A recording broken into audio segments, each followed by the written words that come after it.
Bapak Ibu semua dan yang di ruangan juga aman ya semuanya ya. Oke, saya panggil dulu presensinya. Itu suara ini ya, Mas Latif ya, Mbak Iva ya. Oke, di Mas. Geli dengar suara sendiri ya. Kepemimpinan berkelanjutan. Pertemuan keberapa ini? 11 berarti ya? Bener ya? Iya. Oh, saya nggak pakai gateway itu karena nggak lengkap ya. Mas Alfian, Ridwan, Mbak Wulan, Mbak Munir, Mas Andi, Latif, Iva, Jovi, Nova. Lengkap ya? Ya, bener ya, 9 ya. Oke, saya panggil dulu. Mas Alfian ada ya? Ada, oke. Mas Ridwan ada. Oke. Mbak Wulan ada. Mbak Munir, Andi, Mas Andi Hajar ada Pak. ya. Oh, udah cabut, Mas. Logistiknya udah aman ya. Ya, Pak. Udah bayar belum, Mas? Ya, Latif SPD. Ya, Latif SPD. Di sini Latif SPD. Mbak Iva, oke. Jovi, Nova. Oke, oke, baik. Terima kasih. Kita akan lanjut ke materi ya. Terakhir kita bahas tentang apa minggu lalu. Minggu lalu itu topik ketiga ya, tentang strategi pengambilan keputusan, betul ya. Kemudian hari ini kita akan bahas evaluasi keuangan ya. Minggu lalu ada materi yang belum selesai terkait dengan strategic decision making. Saya mohon izin share screen. Minta akses Mas Yusuf. Udah ya, kelihatan ya. Minggu lalu ingat nggak teman-teman kita sampai mana ya? Ini udah ya ini ya. Udah ya. Yang partisipan tuh di close aja, Mas. Ini udah. Nah, ini yang belum ya. Kayaknya ini belum ya. Ini udah. Oh, cuma belum diperdalam ya. Kayaknya terakhir berhenti di sini. Ya nggak? Terakhir di sini kan ya. Ya. Oke.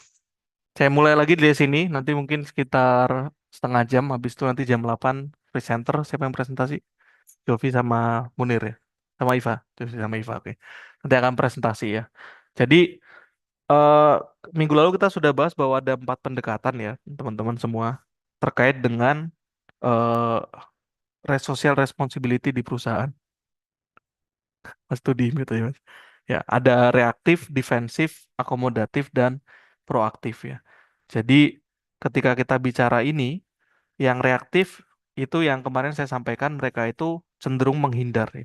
Ini bukan urusan kita gitu kan. Kalau misalnya ada masalah dengan lingkungan, ini bukan tanggung jawab kita. Ini yang terkesan reaktif. Kemudian defensif itu mereka yang sepakat bahwa mereka punya tanggung jawab sosial atau tanggung jawab ke masyarakat, tapi sebatas untuk comply dengan regulation. Yang ini saya sampaikan kalau di Indonesia kita punya regulasi di OJK tahun 2017, kemudian ya mereka hanya menyesuaikan dengan apa yang diminta ya. Makanya ini kemudian kalau teman-teman lihat laporan sustainability banyak perusahaan, itu kan mereka pertama belum punya template ya. Jadi sekadar ada itu udah cukup ya, lebih dari cukup untuk saat ini. Dan itu yang banyak perusahaan kemudian ya sudah kita comply dengan aturan karena kita ini perusahaan publik ya kita ngikut apa yang diminta. Nah, kemudian akomodatif ini one step beyond. Jadi mereka itu akan memenuhi stakeholder expectation ya. Dan di sini memang tergantung pada stakeholdernya itu siapa, ekspektasinya apa. Kalau perusahaan-perusahaan itu tidak punya stakeholder yang meminta mereka untuk concern terhadap sustainability, ya mereka akan cenderung mengambil langkah yang defensif. Makanya langkah defensif dan akomodatif ini cenderung mirip tergantung pada stakeholdernya siapa. Tapi kalau mereka itu punya stakeholder yang agak pro lingkungan, ya, mungkin teman-teman yang invest di bursa efek ya, di pasar modal, itu kan ada indeks Rike Hati ya. Ada yang invest saham di sini? Nggak ada ya? Atau yang di ini Mas Alfian juga mungkin enggak ya. Tapi ada yang indeks itu namanya indeks Rike Hati. Ini indeks yang mengambil perusahaan-perusahaan yang memang dia itu arah-arahnya go green gitu kan. Dan di sana pasti stakeholdernya berbeda dengan orang-orang yang invest di saham yang sifatnya tidak masuk indeks itu gitu kan. Ini sama di indeks saham itu kan ada indeks JII ya, Jakarta Islamic Index. Di sini tentu stakeholdernya lebih concern pada nilai-nilai Islam misalnya. Kemudian di Serika Hati tadi stakeholder-stakeholder, investor-investor yang fokus pada bagaimana perusahaan ini go green atau enggak. Nah, kemudian yang proaktif ini adalah perusahaan-perusahaan yang tanpa disuruh pun mereka akan secara aktif, secara proaktif mengambil langkah untuk bagaimana caranya kita menjadi perusahaan yang paling sustain ya. Dan ini di Indonesia mungkin kita kenal beberapa yang sempat sebut juga di kelas ya. Misalnya Uniqlo gitu kan. Mereka itu dari awal tanpa diminta sudah mengarah ke sana, sustainability. Kemudian juga Unilever yang baru sejak tahun 2015 ke atas, 16 ke atas, itu mereka sudah mulai mengambil langkah yang lebih proaktif. Nah, ini tadi berkaitan dengan sustainability reporting yang reaktif itu ya cenderung tidak mau ya dan tidak mau disclose ya. Kita nggak mau nge-post laporan sustainability kita. Entah untuk alasan apapun, tapi kemungkinan ya karena mereka ada suatu hal yang disembunyikan gitu kan. Mungkin ada bisnis mereka yang itu agak visi ya, yang itu memang mengarah ke merugikan lingkungan, jadi mereka nggak mau. Kemudian defensif yang basic compliance, ya. Tadi yang saya bilang di OJK diminta ya mereka akan upload, tapi mungkin upload yang baik-baik saja. Ini akan tertolong karena mereka itu ya tidak punya, belum punya sampai dengan hari ini template-nya seperti apa. Yang akomodatif biasanya akan lebih struktur ya. Minggu lalu, sorry, 2 minggu lalu kita membedah laporan sustainability-nya Unilever ya, betul ya. Yang saya bilang itu kan 300-an sekian halaman ya Bapak Ibu ya. Jadi ini strategi juga ya. Nanti kalau Bapak Ibu jadi manajer, ada pendekatan yang menurut saya agak agak pinter gitu ya. If you can convince them, confuse them gitu ya. Ya kalau misalnya Bapak Ibu tuh nggak bisa meyakinkan stakeholder, buat mereka banyak laporan nih, banyak link-link gitu kan. Terus mereka nanti kayaknya meyakinkan deh karena bingung gitu ya. Tapi ya kalau kita bicara di ilmu keislaman gitu ya, paling tidak ini jangan jangan bohong juga ya. Walaupun memang banyak, paling tidak emang isinya tuh ada something yang kita laporkan dan itu tidak membohongi para stakeholder. Nah, kemudian yang proaktif biasanya akan lebih strategik, integrated dan forward looking ya. Nah, ini makanya kalau kita refleksikan ke perusahaan tempat kita bekerja sekarang, misalnya Mas Alfian, Mas Ridwan, Mas Andi ya misalnya, itu ketika kita bertanya ke perusahaan kita, berani nggak misalnya kita laporkan 100% apa adanya gitu kan. Nah, ini yang menjadi pertanyaan kemudian apakah perusahaan kita itu proaktif atau akomodatif ya? Atau mungkin defensif ya. Kita laporan tapi ya sekadar apa yang diminta saja, tapi nggak berani buka dapur lebih jauh gitu kan. Karena prinsipnya kan kalau memang kita nggak punya apa sesuatu yang untuk disembunyikan ya kita akan buka-bukaan. Dan ini yang menggambarkan perusahaan-perusahaan yang proaktif. Tentunya hal lainnya akan mengikuti ya. Misalnya time horizon berkaitan dengan sustainability, perusahaan yang reaktif itu ya cenderung short term. Yang defensif mungkin short term sampai medium term ya. Yang akomodatif ya dia medium term. Kenapa medium term? Karena sudah melibatkan stakeholder. Dan memang stakeholder ini yang membuat perusahaan running ya.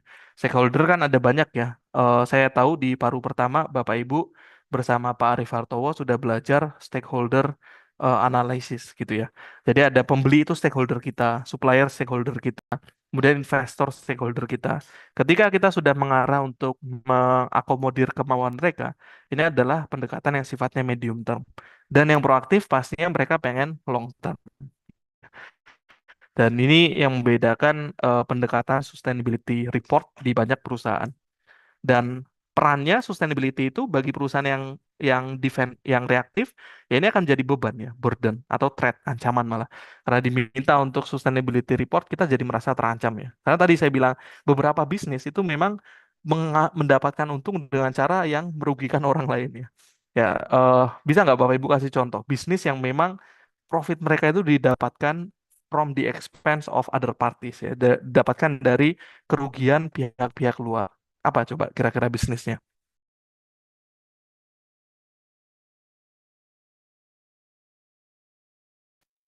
Iya.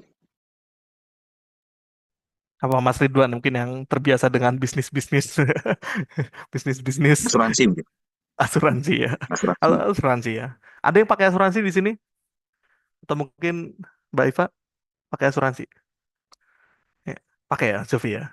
Kenapa? Kenapa menurut Mas Ridwan dia itu bisnis yang nyerempet-nyerempet ya. Pikiran itu sih, Pak. Kalau saya sih Ya, asuransi bukan itu, asuransi kayak asuransi yang THR, asuransi kolektif itu. Kan di iya. hadapannya kan tidak ada bencana. Sekarang kita yang sebagai nasabah malah pengennya kalau bisa buatin evidence supaya bisa ngeklaim. Jadi saling eksploitasi. Oke, ya. Ya, ini mungkin ada temen yang join ini ya Mas ya. Jadi agen asuransi terus kita di spam gitu ya. Ya, saya tahu ya karena saya tahu rasanya karena dulu waktu awal kerja kayak ini punya duit nih kemudian didapetin dideketin gitu kan ya. Ya, contoh lain, thank you Mas Ridwan ya. Mas Latif SPD, Pak Guru, pinjaman pinjaman ke bank ya. Kenapa itu merugikan ya? Oh ya, oh ini Islami banget ya. Nah, bunga ya. Ya, ini Pak Guru hip hop loh ini stylenya. Ya. Jadi yang salah jalur tuh keguruannya atau Mas Latifnya merasa "Wah, ini minatnya ya. Dulu keguruan apa Mas? Oh bahasa Inggris. Oh ya masih nyambung ya. Ini boleh nih Mas silakan diajak ngobrol ya. Ya. Ya. Ya banyak ya bisnis-bisnis yang kayak gitu ya Bapak Ibu ya. Jadi kalau di skala kecil mungkin yang jualan makanan ya ke anak-anak SD gitu kan. Itu kan isi target ya.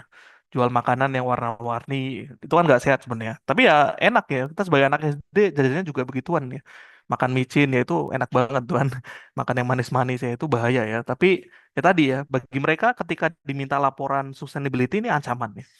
Kemudian yang tadi yang di level kedua perusahaan yang apa namanya defensif ya ini mengikut aturan saja. Yang akomodatif ini tanggung jawabnya sudah lebih ke manajerial. Makanya Bapak Ibu ketika ambil kuliah ini, setidaknya ketika nanti Bapak Ibu itu memimpin perusahaan, minimal banget itu defensif memang ya. Maksudnya saya pribadi mengakui di Indonesia itu levelnya kalau kita mau proaktif mungkin too much ya. Maksudnya kayak ini belum mainstream ya. Kecuali nanti udah mainstream kemudian semua orang ikut, mungkin itu waktunya kita proaktif. Dan tadi saya bilang ketika kita bicara proaktif, apakah stakeholder kita acknowledge itu? Ya. Nah, ini kan yang kalau di paru pertama, ketika saya ngajar paru pertama di fondasinya banget ya Bapak Ibu. Saya merasa pendekatan itu mungkin kita perlu pragmatis ya. Di Indonesia ketika kita jualan sustainability, seberapa banyak sih market yang peduli itu gitu kan. Karena sustainability itu asosiasinya adalah harga yang mahal. Di slide awal minggu lalu sudah saya sampaikan kan, ketika kita mau jual harga mahal, ada nggak yang mau beli ya? Dan ini kemudian yang membuat body shop waktu di awal agak booming ya, orang-orang beli. Tapi zaman sekarang ada yang masih pakai body shop atau kalian pakai Skintific atau Avoskin? Skincare-nya apa, Mas Jovi? Ya, ya. Eru dulu ya. Ya, Eru dulu ya. Mas Alfian skincarean nggak, Mas?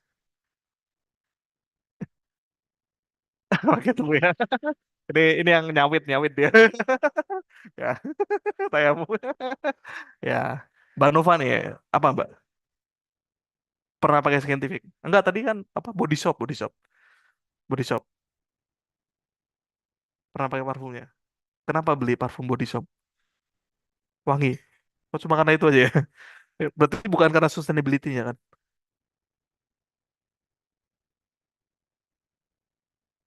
Oh, oke. Tapi itu jadi nilai tambah ya, karena dia pro lingkungan kan.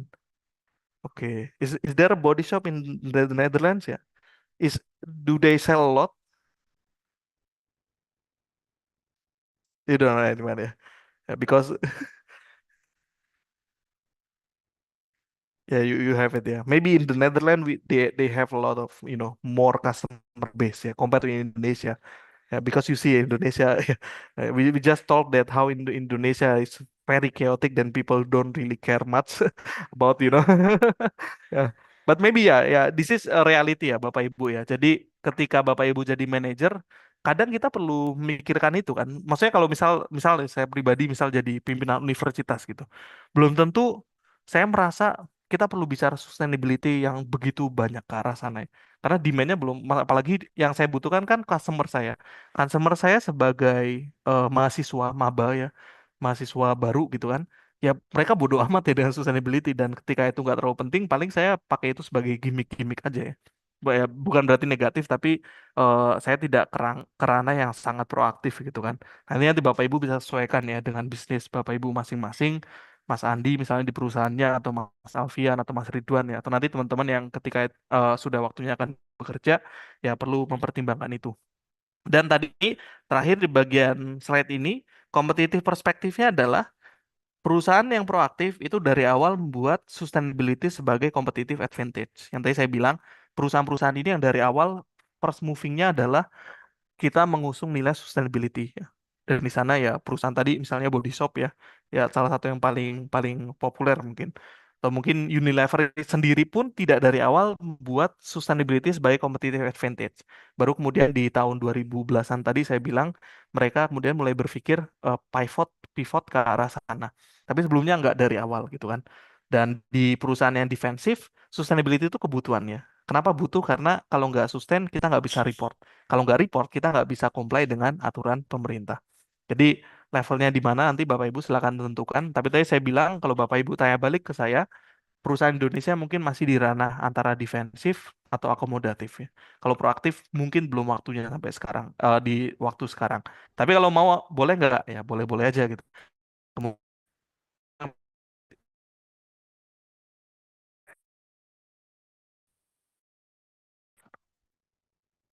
bicara tentang ini ya, pressure antara stakeholder dan institusional. Jadi Ebner dan Note tahun 2025 dia membuat diagram 2x2 ini. Kapan kita membuat akomodatif, proaktif, reaktif, atau defensif strategi? Ya. Kata Ebner dan Note pertimbangkan pressure.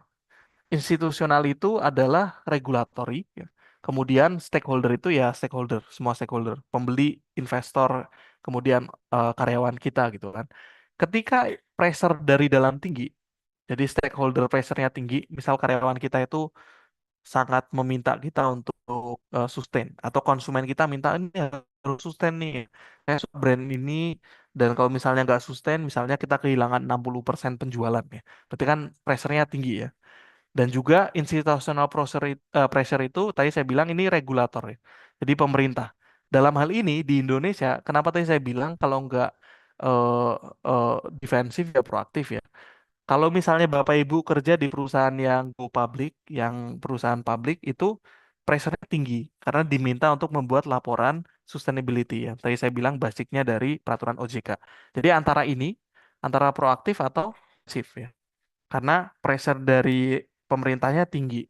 Makanya tadi saya bilang itu tuh bukan tanpa dasar ya Bapak Ibu. Dasarnya dari sini Ebner dan Not tahun 2025 karena sudah diminta dan Bapak Ibu bekerja di perusahaan publik ya antara proaktif atau defensif. Tinggal nanti pressure dari stakeholdernya seberapa besar. Kalau itu ternyata tidak tinggi, maksudnya masyarakatnya belum terlalu minta sustain, ya berarti Bapak Ibu ngambil yang defensif. Oke, kita mengakomodir, mengikuti kemauan dari stakeholder dan regulator. Tapi stakeholdernya tidak terlalu tinggi, makanya kita defensif. Tapi ketika stakeholdernya itu minatnya tinggi untuk sustainability, maka kemudian kita ngambil proaktif. Jadi ini kan pendekatan yang menurut saya realistis dan logis ya Bapak Ibu ya. Tadi misalnya apakah kita perlu perlu eh, proaktif? Ya tergantung stakeholdernya tinggi apa enggak. Kalau misalnya stakeholdernya enggak tinggi, ya mungkin ya cukup defensif aja, mainnya di defensif ya. Kalau misalnya akomodatif tadi, ketika stakeholder pressure-nya tinggi, tapi negaranya tidak minta, itu baru kemudian adaptif. Oke, proaktif itu hanya ketika negaranya minta tinggi dan Bapak Ibu stakeholder pressure-nya juga tinggi. Jadi akomodatif itu buat perusahaan go public ada aturan untuk laporan ke negara, ke publik, tapi ketika stakeholder-nya minta, maka di sini Bapak Ibu akomodatif. Tadi ya antara tiga ini. Nah, reaktif ini boleh nggak Pak kita reaktif ya? Udah kuliah kepemimpinan keberlanjutan, boleh nggak kita reaktif? Kalau bicara bisnis, Bapak Ibu, ketika Bapak Ibu itu bukan perusahaan publik dan stakeholder tidak minta, ya nggak apa-apa reaktif ya. Justru ini yang masuk akal kan. Ya nggak usah bicara sustainability lah, karena kita bukan perusahaan yang go public yang harus laporan dan juga stakeholder pressure-nya tuh nggak tinggi-tinggi banget. Jadi ini menurut saya alasan yang realistis ya. Dan Bapak Ibu kan ketika menjadi manajer nanti yang harus diutamakan adalah kepentingan ini semua kan, stakeholder dan institusional. Maksudnya kalau misalnya nggak diminta ya nggak usah akrobat ya, nggak usah, wah kita harus buat nih sustainability report nih. Artinya di pelajaran mata kuliah ini juga kita mencoba memosisikan ketika tidak ada kebutuhan ya tidak usah dilakukan. Itu pendekatan yang pragmatis. Oke, em, coba saya lihat masih ada berapa slide lagi ya. Tinggal dikit ya kayaknya. Nah ini paper dari Zadek ya Bapak Ibu from Harvard Business Review. Nanti eh, saya nggak bisa download karena saya udah terbatas aksesnya ya kan sehari itu, bukan sehari, seminggu kayak HBR itu cuma ngasih akses 3 kali gitu. Saya udah akses untuk baca artikel lain jadi ini nggak dibaca ya. Nanti kalau Bapak Ibu mau, ini paper yang menurut saya sangat bagus terkait dengan bagaimana corporate itu memposisikan diri terkait dengan CSR dan juga mungkin sustainability secara umum ya. Tapi secara umum kurang lebih sama ya. Ada pendekatannya defensif, compliant. Compliant itu yang tadi dia defensif ya. Jadi kalau bahasanya Zadek, defensif ini sama dengan reaktif yang di pendekatannya tadi si siapa tadi Knot tahun 2025 ya. Kemudian compliant ini adalah defensifnya. Manajerial itu bicara realistis karena tugas kita adalah memberi profit pada bisnis. Strategik itu yang tadi dia itu agak proaktif, tapi proaktif yang kenal. Dengan pendekatan proaktif saya dapat untung kalau misalnya iya saya akan melakukan itu. Sivil, nah ini yang apa namanya benevolent ya Bapak Ibu. Jadi ini orang orang alim gitu kan ya. Disuruh nggak disuruh saya akan beribadah ya. Ini pendekatan yang sifatnya sivil. Ini dari Zadek tahun 2004. Nah, Bapak Ibu ketika bicara sustainability dan strategic decision, nanti kan sebelum kita masuk ke apa aspek keuangannya ya dari teman-teman presenter, Bapak Ibu perlu pertimbangkan 4 hal ini. Satu, reputasi. Ketika kita mengambil langkah kita menjadi perusahaan yang sustain atau kita mencitrakan diri sebagai perusahaan yang sustain, kira-kira reputasi kita gimana? Apakah lebih baik atau tidak lebih baik? Nah, ini kan kita bicara strategic decision ya. Kedua, resiko. Apa resikonya? Jadi di mata kuliah di paruh pertama, dulu saya menceritakan pondasinya. Kadang ada trade-off. Ketika kita membuat framing branding kita itu sebagai perusahaan yang sustain, bisa jadi kita perlu ganti supplier, gitu kan? Minggu lalu kan kita sudah bahas. Kemudian supplier yang diganti itu bisa jadi datang dengan resiko yang muncul. Apakah resikonya lebih besar ketika kita mengganti supplier karena kita sustain ya? Dan misalnya iya, berarti seberapa besar makasih ya, Wak, ya. Ya, seberapa besar resikonya untuk kemudian kita itu tetap jalan. Ketiga, inovasi. Nah, sustainability itu menurut Bapak Ibu lebih mudah berinovasi kita sebagai perusahaan ketika kita mainan sustain apa ketika enggak? Lebih mudah inovasinya ketika ada embel-embel sustain atau enggak? Enggak, enggak ya. Ketika enggak, kata Mbak Iva enggak. Ya, kata Mas Jovi gimana?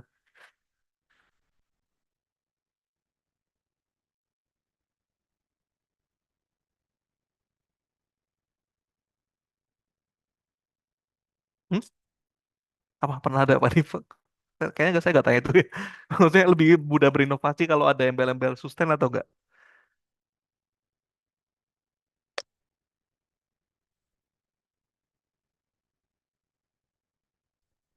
Ya, misalnya ada dua perusahaan, satu saya sustain, saya enggak, yang kedua enggak bicara itu ya. Yang lebih mudah inovasi yang bicara sustain atau yang enggak?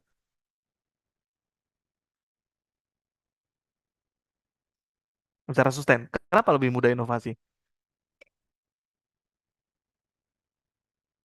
Karena buka pasar baru. Apakah pasarnya beneran ada? Bahkan kalau jadi manajer kan bicara gitu kan ya. Ini sama kayak, sama ya. Misal sustainability itu kan adalah value base. Perusahaan kita punya value sustain ya. Value base yang lain misalnya Islamic value base. Menurut kalian lebih mudah jualan ketika kita itu branding Islami atau ketika nggak ada branding Islami? Lebih mudah gitu. Kalau di Indonesia, ya tergantung pada marketnya kan ya. Kalau di Indonesia iya ya. Kalau di luar negeri ya. Apa perusahaan Islami yang perusahaan Islami ya? Di Jogja ada nggak perusahaan yang brandingnya Islami?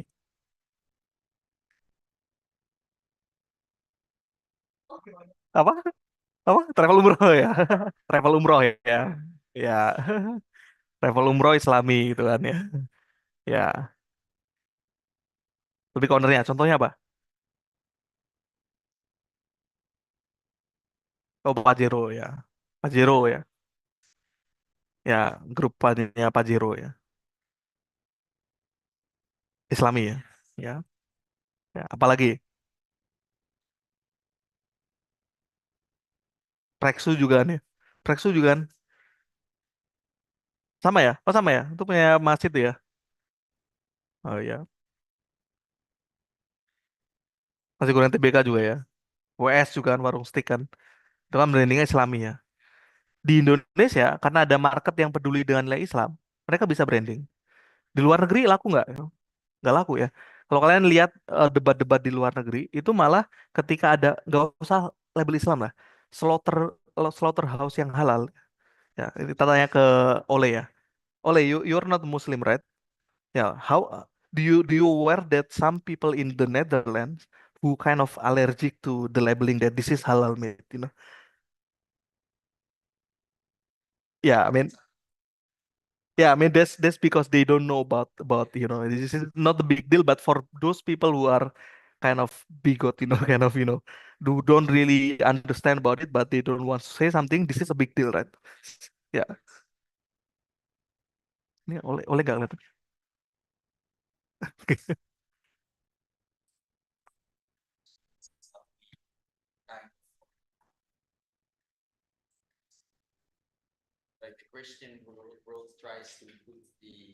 The negative label ya, as a threat ya, exactly. So it's not really a good strategy to brand yourself as a Muslim company in the Netherlands in general.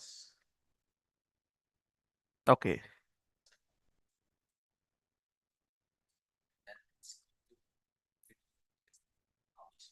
okay,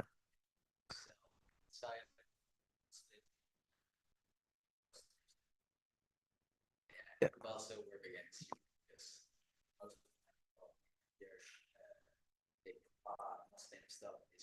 it's scary, yeah, yeah, yeah. Yeah. So yeah, yeah. I mean, in the Netherlands, they have a certain group of Flemish Moroccan, community there, and you can sell a lot of Muslim products there. Yeah, but it's also the same. Yeah.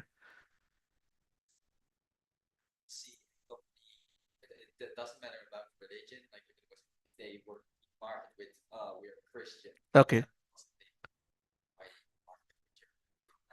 Yeah.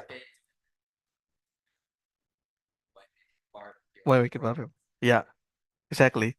So yeah, it's also the same. Like we talk about the culture base. Oh no, value base. Like di luar negeri itu ada koser koser produk ya, yang itu kan orang-orang Yahudi ya, Jewish Jewish Jewish people who only consume koser, and this is something that have a very limited number of customer base, but they sell it anyway because there is a demand from who? From the stakeholders, and this is something that you need to think about when you are innovating something and you are bringing that yourself have sustainability value, then this is something that you might think twice before making any innovation.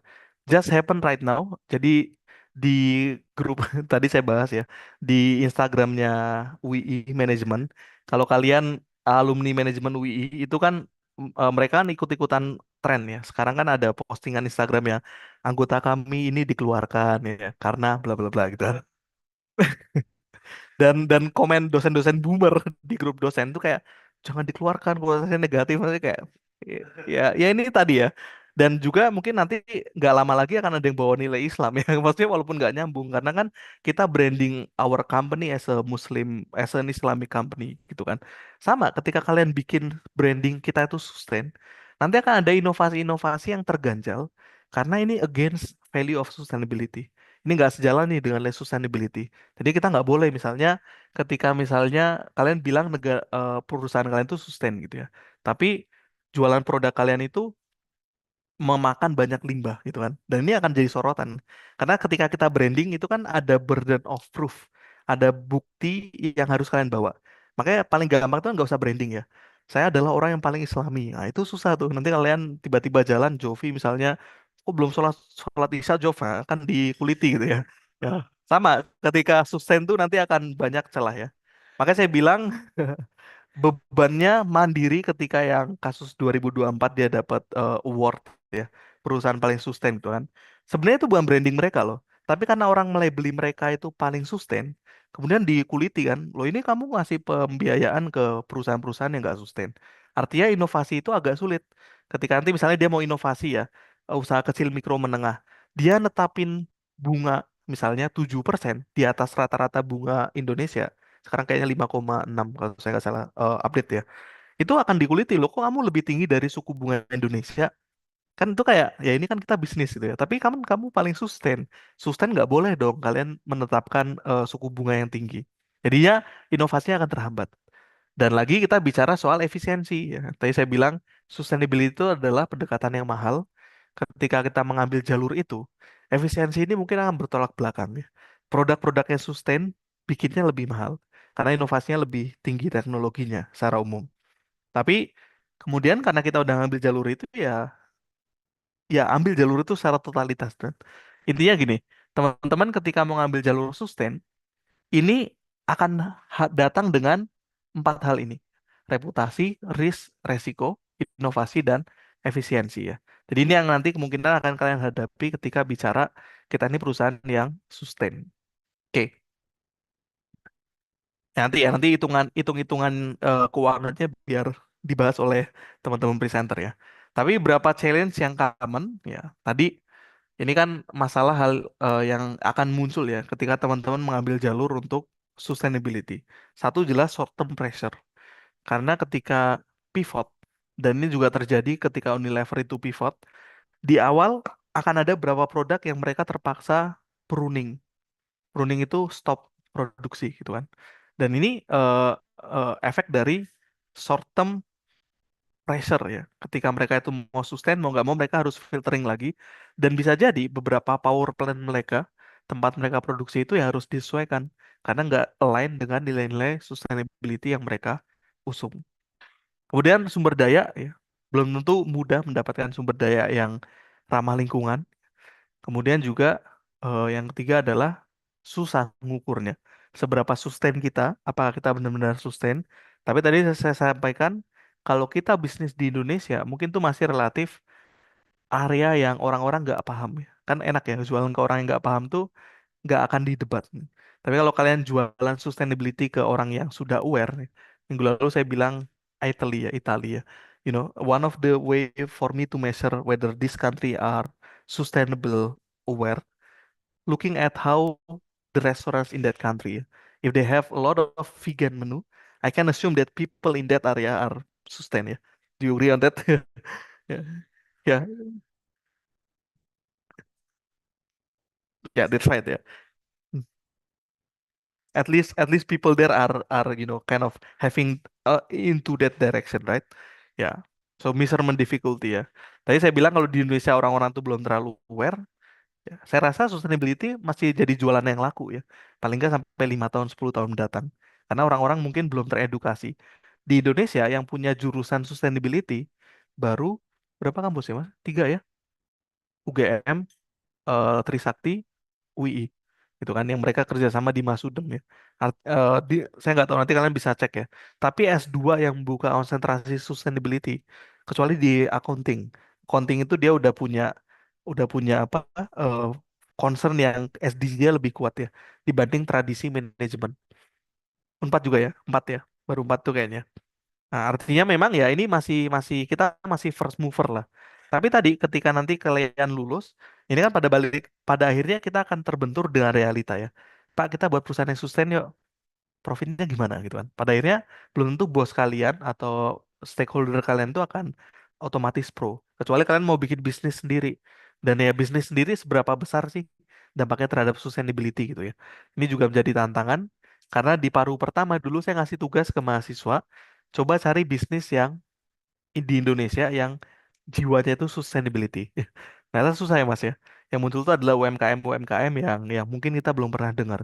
Tapi untuk bisnis besar sampai dengan hari ini ya mungkin masyarakat Indonesia belum terlalu aware.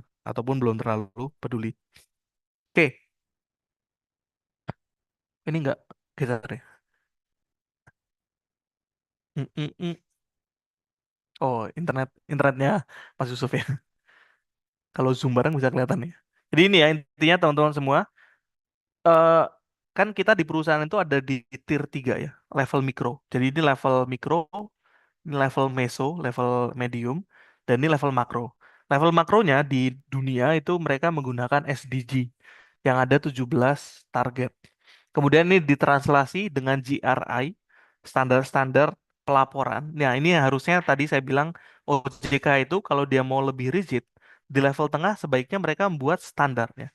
Kan mereka baru bilang laporin sustainability-nya. Nanti kalau misalnya OJK itu sudah punya target dari negara, dari Indonesia misalnya, kemarin yang minggu lalu dibahas oleh center teman-teman eksekutif, net carbon zero-nya, net net karbonnya harus berapa gitu kan. Jadi si Microsoft kan minggu lalu dibahas bahwa mereka itu targetnya negatif, bukan minus gitu. Nah, di Indonesia ambang batasnya berapa nih? Misalnya mungkin ya, mungkin oke, 20% masih oke, misalnya untuk awal-awal. Kalau itu sudah ditetapkan oleh negara, kemudian kalian harus comply. Ya tadi ya. Kemudian kan di micro level corporate KPI. Kalau misalnya negara sudah menentukan kita nggak usah 0% dulu, harusnya 0% sih karena Indonesia itu meratifikasi Paris Agreement sama Kyoto Protocol ya. Yang itu arahnya adalah net net carbon zero. Dan ini harusnya semua perusahaan tuh KPI-nya mengarah ke sana. Berapa karbon yang kita gunakan dan berapa yang kita perbaiki dari sana atau yang kita kembalikan ya untuk akhirnya berimbang gitu kan. Nah kan minggu lalu kita belajar kasusnya Microsoft ya. Mereka itu menghitung dosa-dosa mereka dari beberapa tahun ke belakang. Dan ini harusnya dikembalikan kalau memang arahnya mau ke sana. Tapi Bapak Ibu semua ketika nanti jadi manajer, levelnya ada di sini. Buat KPI-KPI yang sekiranya itu mendukung unsur-unsur sustainability. Ada tiga, ESG, environment, bagaimana dampaknya ke lingkungan, sosial, bagaimana dampaknya ke manusia, termasuk manusia yang ada di perusahaan. Jangan sampai kita minta karyawan kita produksinya ramah lingkungan, tapi karyawan kita tersiksa gitu ya. Karyawan kita nggak work life balance ya.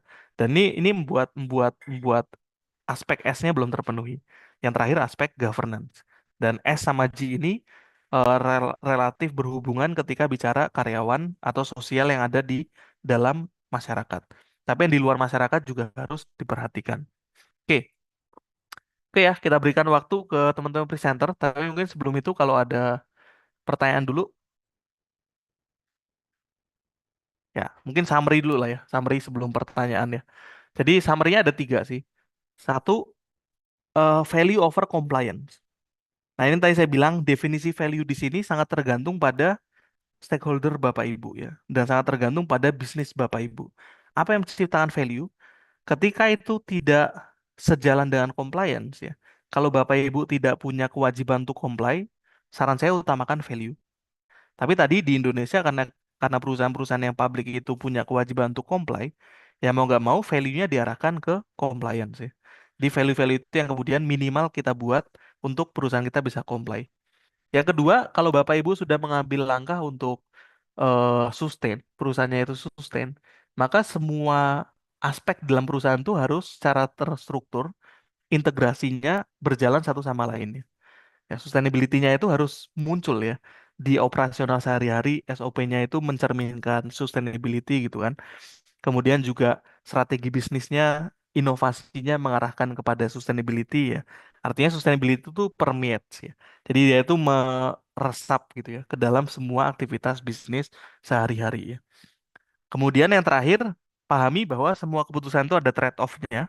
Dan tadi strategic decision making, pertimbangkan satu reputasi, dua resiko, tiga inovasi, empat efisiensi ya.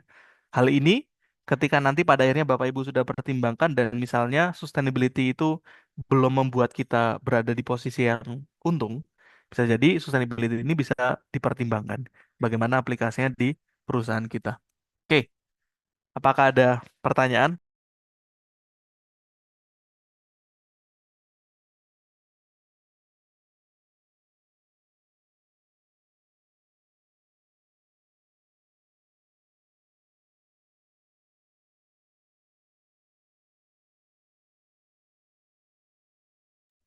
Mas Ridwan, dapat tanya Mas Ridwan biar nggak ngantuk ya. Saya juga ngantuk ya. Sampingnya siapa Mas? Kosong, Oh, Pak. kosong ya. Oh, kosong ya. Insya Allah Kira kosong. Insya Allah kosong ya. Kirain cewek Mas. Aman. Aman ya. Oke, belum ada pertanyaan ya. Mas Andi udah nyampe belum Mas Andi? Wih, di kafe lain lagi nih Mas Andi ini. Iya Pak, mampir dulu Pak. Oh iya, anak nongkrong ya. Ini yang katanya bikin milenial nggak bisa nabung Mas ya. Dikit-dikit kafe ya. Ada pertanyaan Mas Andi? Sementara belum Pak. Sementara belum ya. Oke. Mas Alfian? Ya Mas Alfian ya. Betul.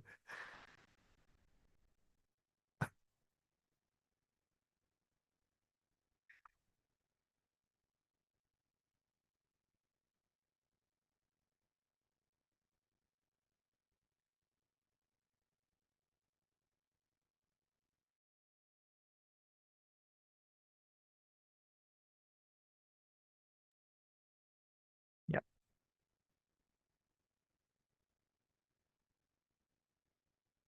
ya,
oke, baik, terima kasih.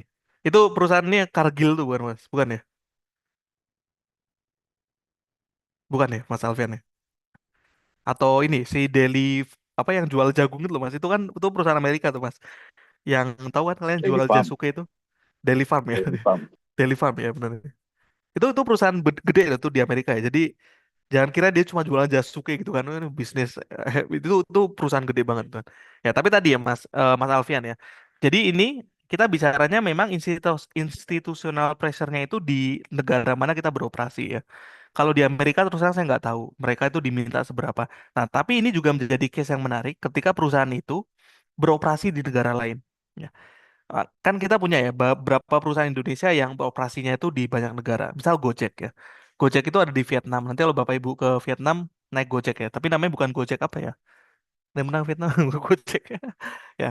Jadi di di di sana kalau Indonesia karena dia itu IPO dengan nama Goto gitu kan. Mereka itu harus laporan sustainability reportnya.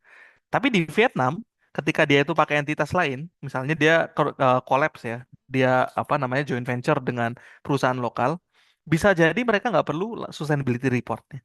Makanya tadi ketika dia itu entitas asing ya PMO ya, nama modal asing yang dia operasi di Indonesia. Nah ini yang saya nggak tahu ya regulasinya dia ikut mana.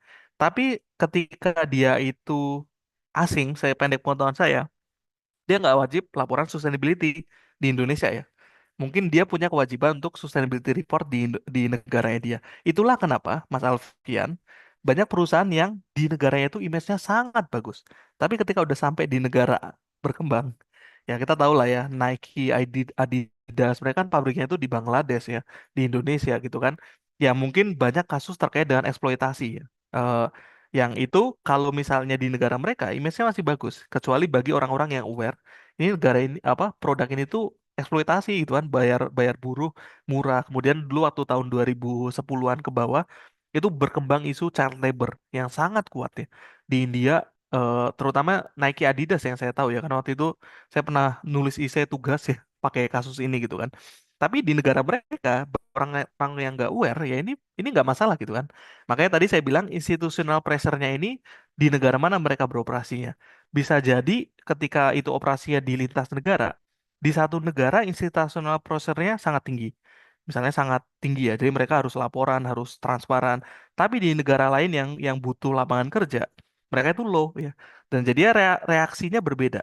Ketika di negara asal misalnya dia proaktif, tapi di negara berkembangnya mereka reaktif. Ini bukan urusan saya nih ya, bukan tanggung jawab saya. Dia sangat dimungkinkan ya. Tadi Kargil ketika dia itu beroperasi di Indonesia, bisa jadi mereka reaktif ya. Karena kan gini, kita mikir saya mau ngasih CSR, tapi kan yang saya kembangin orang-orang lokal, bukan orang saya gitu kasarannya ya. Kalau kalau saya beroperasinya di Amerika, mereka sangat hati-hati ya. Jadi ini kasus yang menurut saya sangat sering terjadi ketika kita bicara internasional bisnis ya. Dan tadi mungkin yang di sawit, saya rasa ini juga jadi kompetitor yang menarik ya Mas Alfian ya. Karena dia itu jualan sama-sama di Indonesia, pasar kita direbut, tapi tanggung jawab sosial mereka kok nggak seketat kita ya. Nah, ini kan masalah masalah multilateral ya dan ini ya bilateral agreement gitu kan. Makanya kemudian di EU ya nih European Union di mereka itu arrangementnya itu bukan per negara, tapi di level European Union, negara-negara yang ada di EU ini mereka diregulasi apa yang boleh dan nggak boleh. Waktu itu di tahun 2017-18 mereka lagi kencang bahas GDPR, right? In the European Union ya, GDPR, the issue of General Data Personal Protection of Data, GDPR. Ya, itu oke. Ya, GDPR ya. Data Protection Regulation ya. Jadi di mereka itu karena kalau diatur tiap negara, mohon maaf, EU itu kan beragam ya. Misalnya if you are talking about the same European Union, Hungary and the Netherlands ya, they have very different opinion on how we should protect the data, right? But because they are regulated in the same European Union, jadi mereka have the same ya, have the same level of awareness dan juga regulation ya. Nah ini kan yang nggak ada di Indonesia ya. Kita punya ASEAN. Ya. Tapi ASEAN ini juga cuma membuka gerbang tahun 2015 Pak SBY membuat ini ya. Apa namanya ASEAN itu jadi kita bisa nih paling nggak untuk tourism gitu. Tapi untuk level level bisnis yang beroperasi antar negara ASEAN itu belum masif dibicarakan. Kenapa? Karena pada waktu itu perusahaan-perusahaan di lingkup ASEAN belum ada yang sekuat itu untuk masuk penetrasi ke pasar luar negeri ya, walaupun sama-sama negara ASEAN. Dan ini case-nya agak beda dengan di Eropa yang mereka itu perusahaannya gede, investasinya gede ya. Baru kemudian tadi saya bilang ketika ada unicorn, dekakorn ya, Gojek masuk ya mereka itu punya sumber daya yang kuat, mereka bisa nih. Nah, tapi ASEAN-nya institutional pressure-nya belum secepat itu berkembang ya dibandingkan dengan kecepatan perkembangan bisnisnya. Mungkin itu respon saya Mas Alfian. Atau mungkin Mas Alfian ada insight lain ya yang Mas tahu dan kita tidak tahu ya terkait sawit menyawit ini ya. Kargil betul ya, Kargil ya. Mas, saya mau tanya nih. Pas Prabowo naik, sawit tuh kan dapat momentum kuat ya Mas ya. Iya. Ya, ini salah satu yang diuntungkan ya Mas Alfian.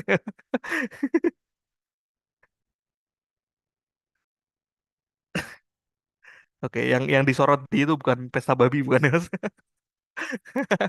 Salah satunya ya.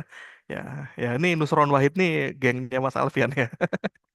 Ya, tapi tadi ya bener ya, makanya saya bilang kan ya ini momentum bisnis lah ya. Jadi gimana Mas? Oke gas 2029 ya. Ya, oke. Oke. Ada lagi mungkin pertanyaan? Mas Jovian? Ya, cukup ya. Oh, Mas Jovian di sini ya. Mas Jovian ada di layar ya. Ya. Mbak Munir? Ya, ada di sini juga. Enggak ya, nanti presentasi kan ya. Sama Iva lupa terus ya. Latif SPD aman. Oke, kita lanjut ke presentasi ya, biar saya bisa makan ya, nggak biar teman-teman kebagian ini insight dari teman-teman presenter ya. Silakan, siapa yang mau share screen, silakan diambil alih.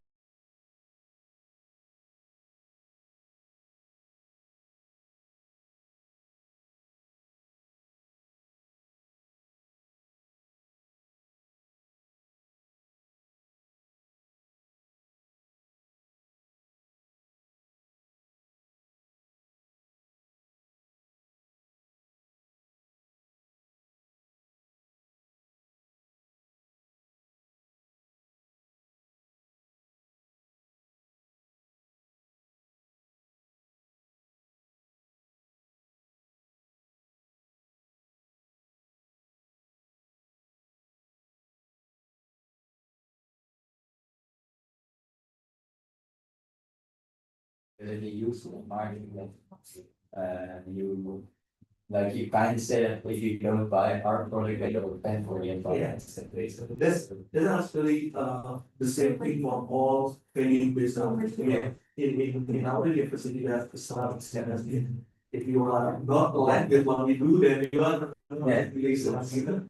Like, yeah, it's basically the product design that you make a product, and then if you market it with great value, then yeah, it's you. It works for one group, but for all the other groups, you kind of Yeah, you polarize because you force people to take a side. Like you, are you going to do it? Is that going to do university or are you not going to? yeah, because that's something. But it's a good thing, right? Yeah. You get smart at it. You know, Yeah. so you make people believe it, there's a way for that. But and it's kind of Difficult job, yeah, it's difficult. Okay, Saya mulai ya Pak. ya, udah, oke. Nah, bagaimana? Iya. Udah langsung stand. Udah, saya udah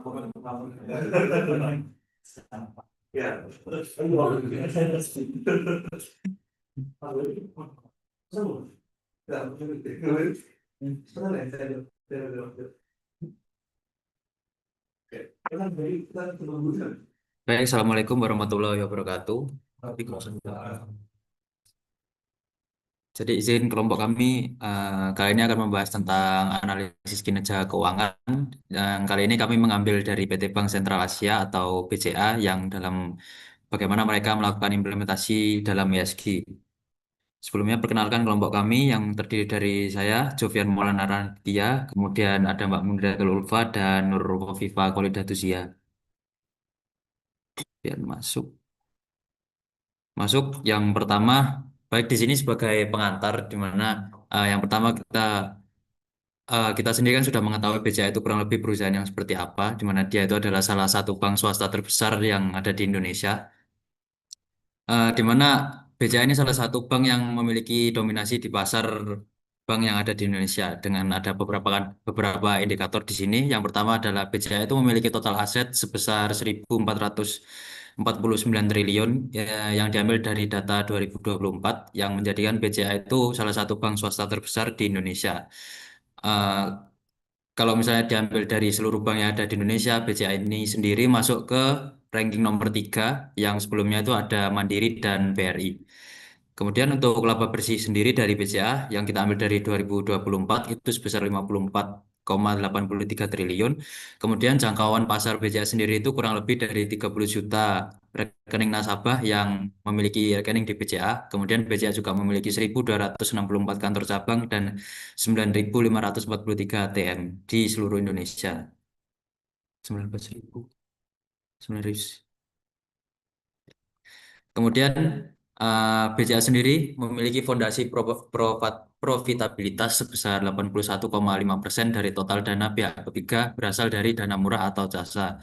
Ini adalah salah satu yang penting yang perlu diperhatikan bahwa BCA ini kan memiliki mengambil modal mereka itu dari jasa ini, yang artinya jasa ini adalah current account, saving account, di mana eh, mode kerja di bank itu dunia di bank itu mereka kan mengumpulkan dana dari beberapa nasabah yang tersebar kemudian mengumpulkannya menjadi satu dan mereka ini kan meminjamkannya sebagai kredit atau kredit usaha atau kredit KPR dan lain-lain. Nah, di sini eh, BCA sendiri itu kan memiliki dana murah yang dimana di sini itu artinya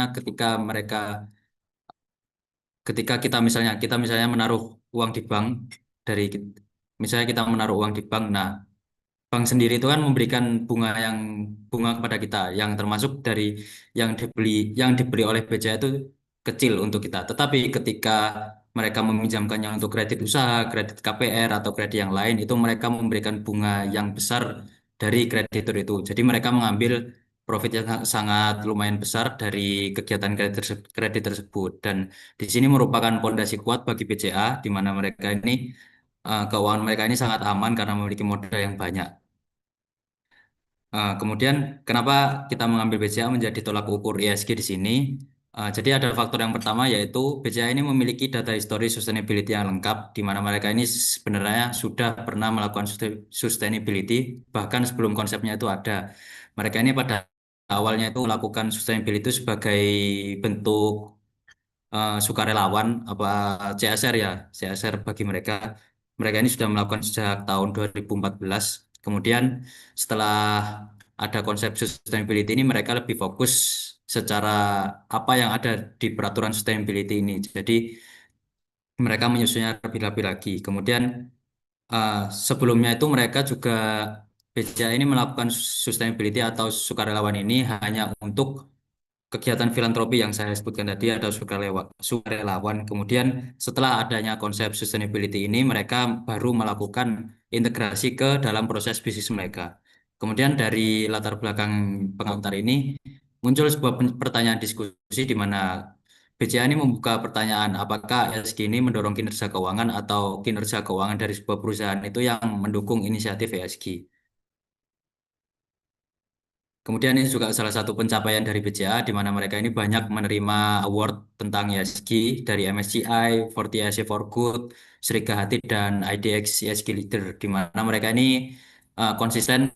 Ini ada beberapa berita dari 2022, 2023 dan 2025 di mana mereka ini banyak mendapat award tentang sustainability.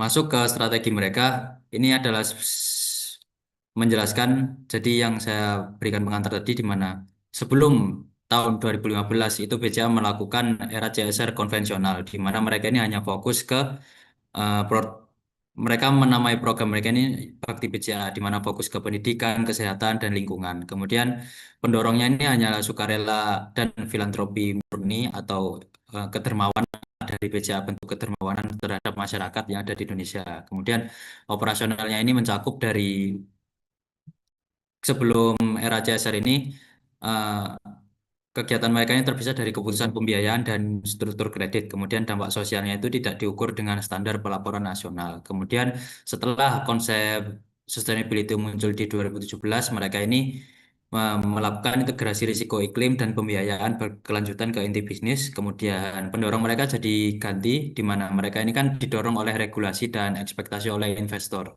Kemudian dalam operasionalnya, mereka ini menjadikan ESG ini adalah sebagai salah satu indikator seleksi, debitur, dan pembiayaan kredit.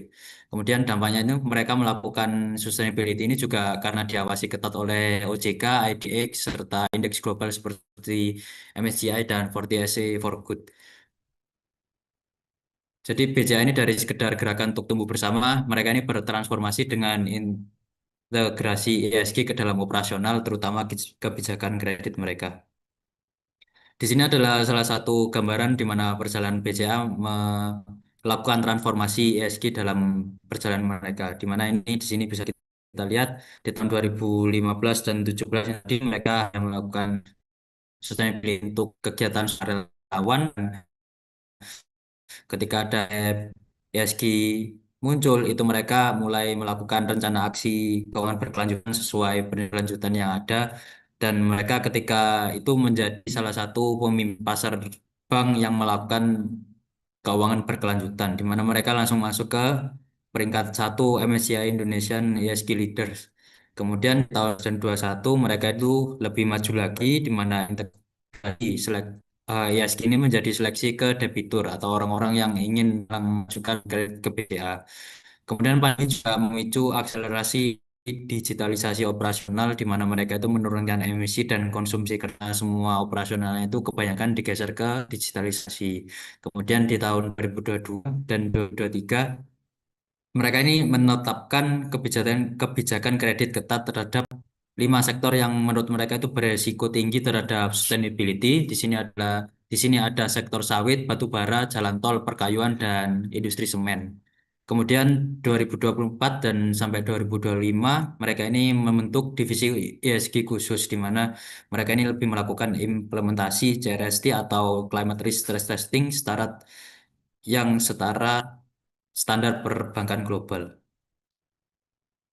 Kemudian ini masuk ke kinerja keuangannya akan dijelaskan oleh Mbak Iva.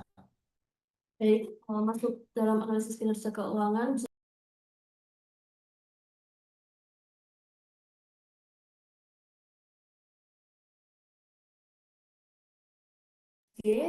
waktu ISG-nya itu PT Bank BCA-nya itu menerapkan pada tahun 2015 dan juga datanya selanjutnya itu diambil 3 tahun setelahnya yaitu tahun 2016, 2017 dan juga yang terakhir itu yang terlampir itu pada tahun 2015.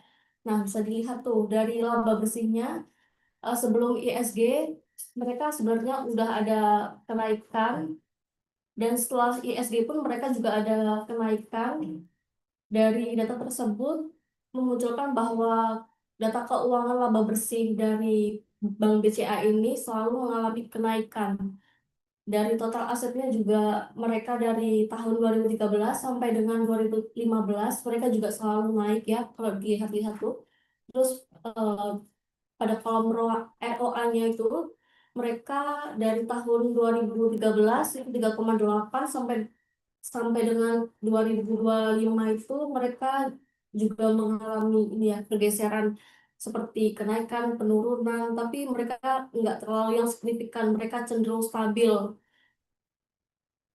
Untuk ROA-nya juga seperti itu, mereka juga sempat mengalami penurunan yang signifikan pada tahun 2018, namun mereka pada tahun 2025 mengalami kenaikan yang lumayan besar, sebesar 23,3%.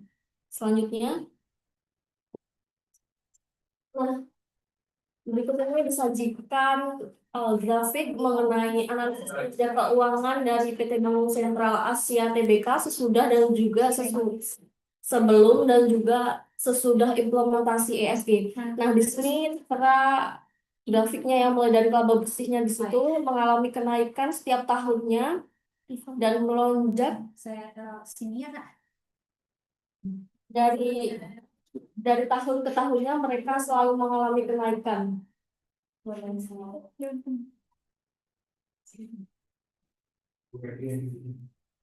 Dari total asetnya juga seperti itu, mereka juga setiap tahunnya mereka juga mengalami kenaikan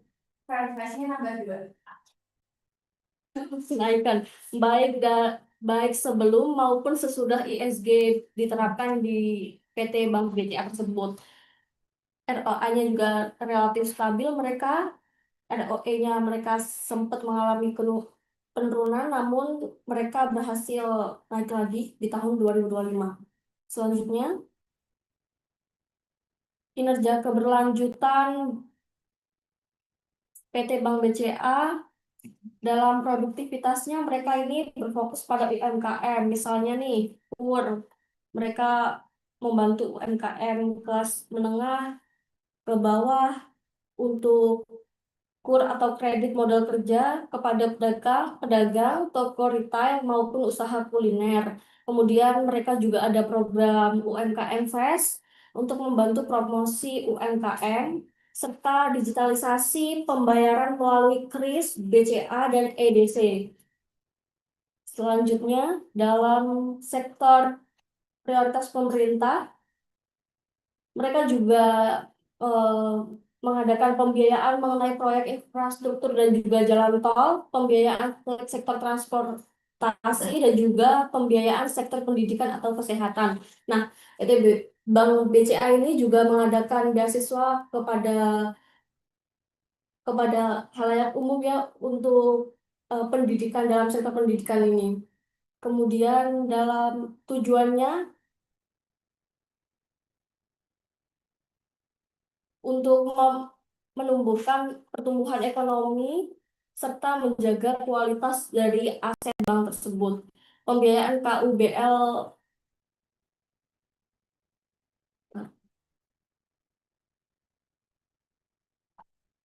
KUBL atau kegiatan usaha berwawasan lingkungan untuk mendukung keberlanjutannya mereka melalui energi bersih seperti panel surya, pembangkit listrik tenaga air, pembangkit listrik tenaga angin, kemudian dari transportasi rendah emisi, mereka juga menyalurkan melalui kendaraan listrik, bus listrik, dan juga transportasi umum yang lebih ramah lingkungan. Selanjutnya dari sektor bangunan ramah lingkungan, mereka juga juga menyalurkan lewat gedung hemat listrik, bangunan dengan sistem pengolahan air, serta green building. Kemudian pengelolaan dari energi terbarukan, mereka menyalurkan melalui energi surya, angin, energi biomasa. Selanjutnya untuk pengelolaan sumber daya alamnya, mereka menyalurkan melalui pertanian berkelanjutan, kehutanan berkelanjutan, serta pengelolaan lahan yang lebih ramah lingkungan. Pembiayaan KKUB, kategori kegiatan usaha berkelanjutan, mereka mencapai 255 triliun, yang mana hal ini menunjukkan bahwa naik 11,7% year over year dari tahun sebelumnya. Kontribusinya ini sebesar 2,8% dari total portofolio pembiayaan BCA, yang mana hal ini merupakan seperempat pembiayaan BCA yang sudah masuk kategori pembiayaan berkelanjutan. Selanjutnya, oke, di situ disajikan komposisi mengenai pembiayaan berkelanjutan BCA KKUB sebesar 225 triliun, yang mana mereka menyalurkannya melalui 44,3% pembiayaan hijau, 55,7 UMKM,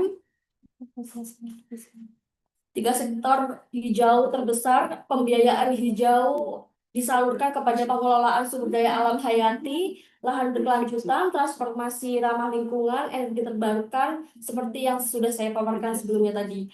Nah, dukungannya terhadap UMKM di sektor UMKM BCA, mereka membantu melalui dari akses pendanaan, program pemberdayaan, peningkatan kemampuan digital, serta pembiayaan untuk UMKM perempuan. Nah, dari segi total pembiayaan UMKM, mereka mengeluarkan sebesar 142 triliun, yang mana tumbuh sebesar 9,6 year over year dari tahun sebelumnya.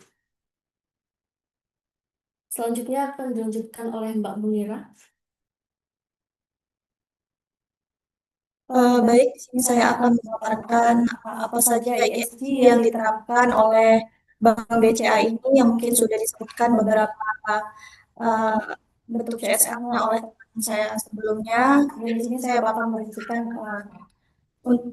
untuk aspek environmental, social governance secara terpisah. Nah, untuk yang pertama itu ada environmental, lingkungan. Jadi yang kita tahu BCA ini memang menunjukkan komitmen yang kuat dalam mitigasi perubahan iklim, juga pengelolaan jejak karbon, serta pembiayaan hijau ya.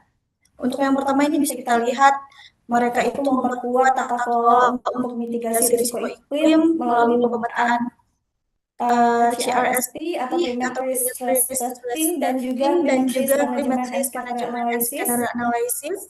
Lalu total portfolio pembiayaan berkelanjutannya di mention oleh si IFA 2 triliun, yang mana meningkat 11,7% year on year. Nah, ini tuh mencakup pembiayaan energi terbarukan dengan kapasitas 333 megawatt dengan nilai outstandingnya 6,2 triliun, dan juga dukungan ekosistem kendaraan listrik sebesar 3,6 triliun rupiah. Lalu total emisi operasional itu tercatat sebesar 298.067 ton CO2 ekuivalen. Lalu intensitas emisi skop 1 dan 2-nya itu berhasil diturunkan sebesar 4,5% dalam 2 tahun terakhir. BCA itu juga ada berpartisipasi di dalam perdagangan karbon melalui IDX karbon sebanyak 96.500 ton CO2 ekuivalen. Selanjutnya itu perusahaan mencatat potensi pengindaran emisi karbon sebesar 5.403 ton CO2 ekuivalen, yang mana meningkat 79% dalam 2 tahun. terdapat 82 gedung ramah lingkungan dan juga 51 gedung yang telah terpasang panel surya. Selain itu, intensitas energi turun sebesar 11,7 year-on-year.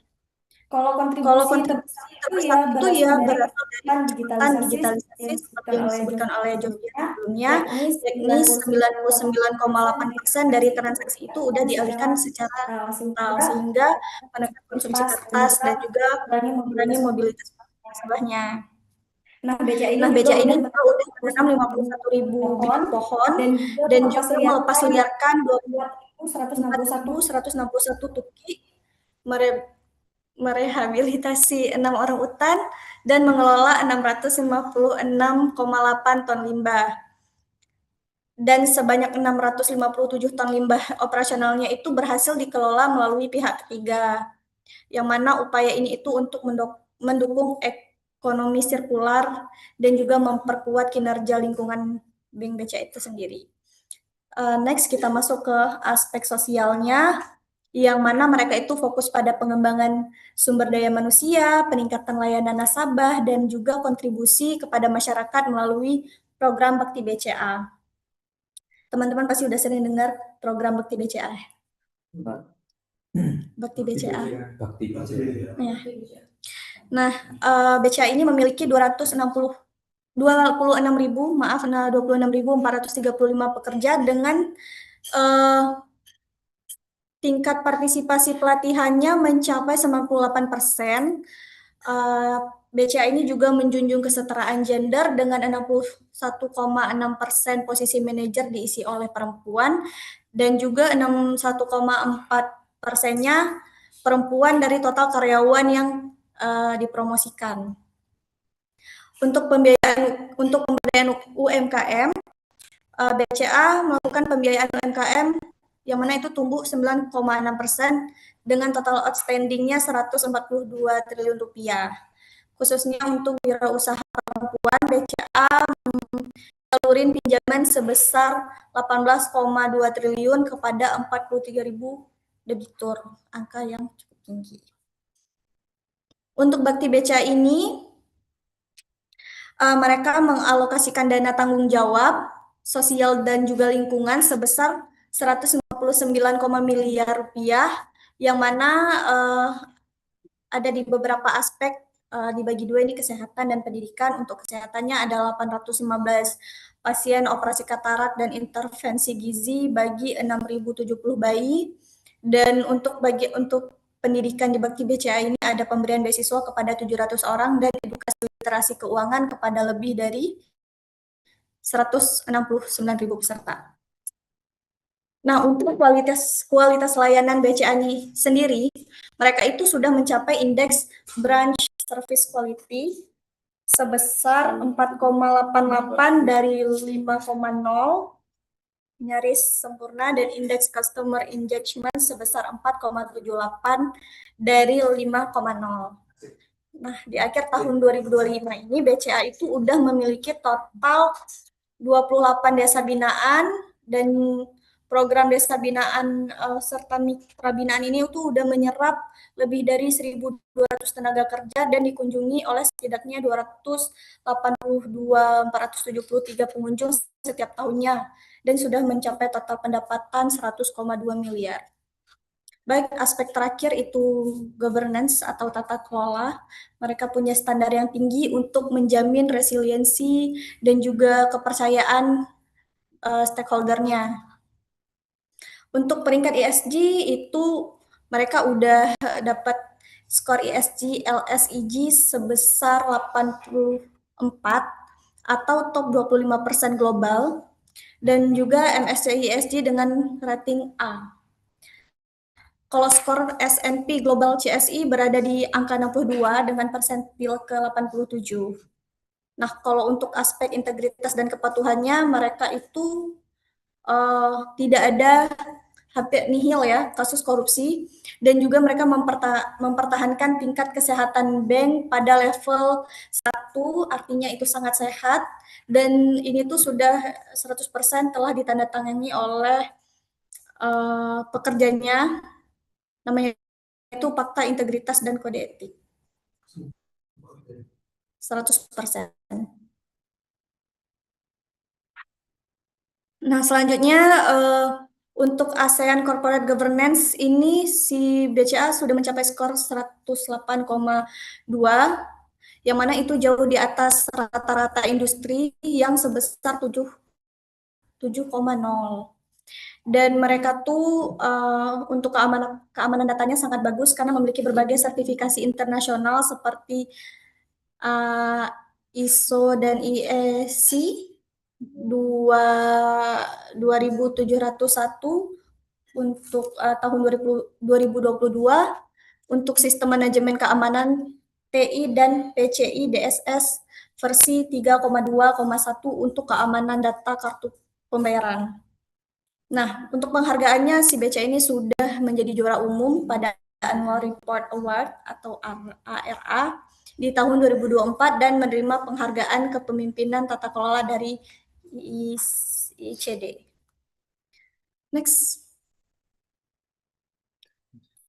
Nah, kita lihat faktor ESG dan kinerja keuangan. Ini materinya sebagian juga dari buku, hampir seluruhnya.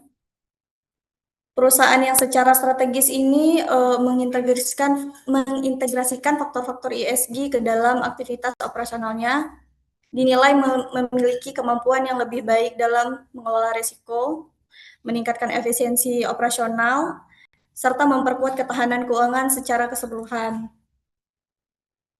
Nah, ini juga ada meta-analisis oleh Khan et al. Dan Whelan et al. Itu menunjukkan bahwa penerapan ESG berhubungan positif dengan kinerja keuangan, terutama dalam jangka panjang melalui peningkatan pengelolaan risiko dan inovasi.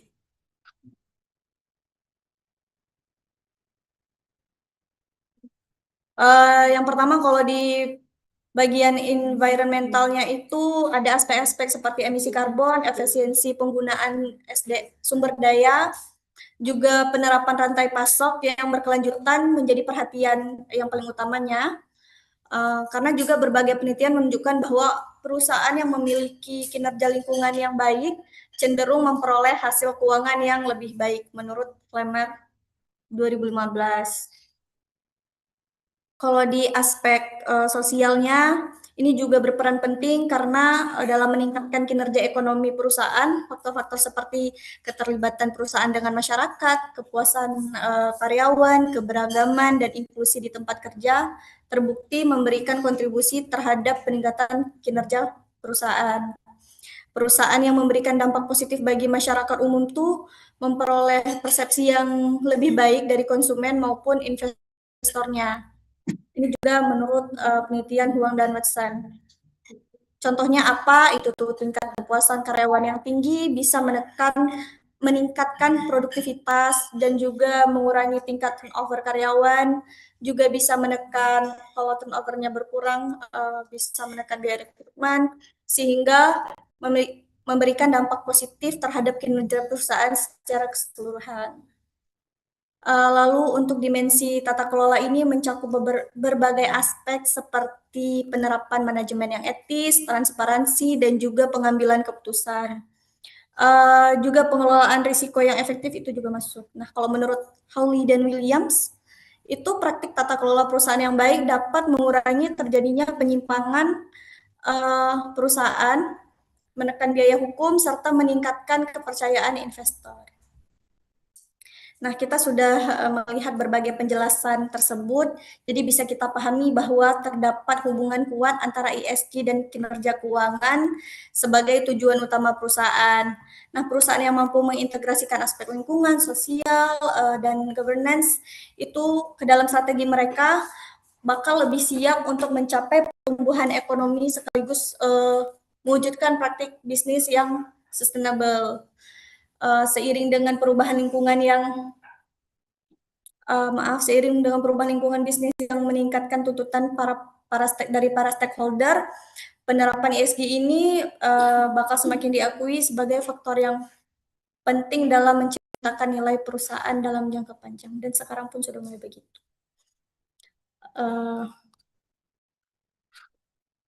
Next. Ini sedikit analisis kritisnya mengenai tantangan implementasi ESG itu ada tingginya kebutuhan investasi di awal, terus berdampak terhadap kinerja keuangan, tapi sulit diukur secara langsung. Dan yang terakhir itu perbedaan rating ESG antar lembaga pemeringkat. Jadi tiap lembaga pemeringkat itu punya rating yang berbeda-beda hasilnya. Tapi ada banyak manfaat implementasinya seperti reputasi perusahaan semakin baik, terus menarik minat investor karena perusahaan yang sustainable itu lebih baik untuk jangka panjang dan juga meningkatkan loyalitas pelanggan, juga memperkuat ketahanan bisnis secara jangka panjang, juga menciptakan nilai ekonomi yang sustainable. Next. Baik, sekian pemaparan dari kelompok kami, sedikit diskusi untuk kita bersama. Mungkin bisa dibaca dulu pertanyaan diskusinya.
Bagaimana teman-teman, apakah sudah bisa kita buka diskusinya?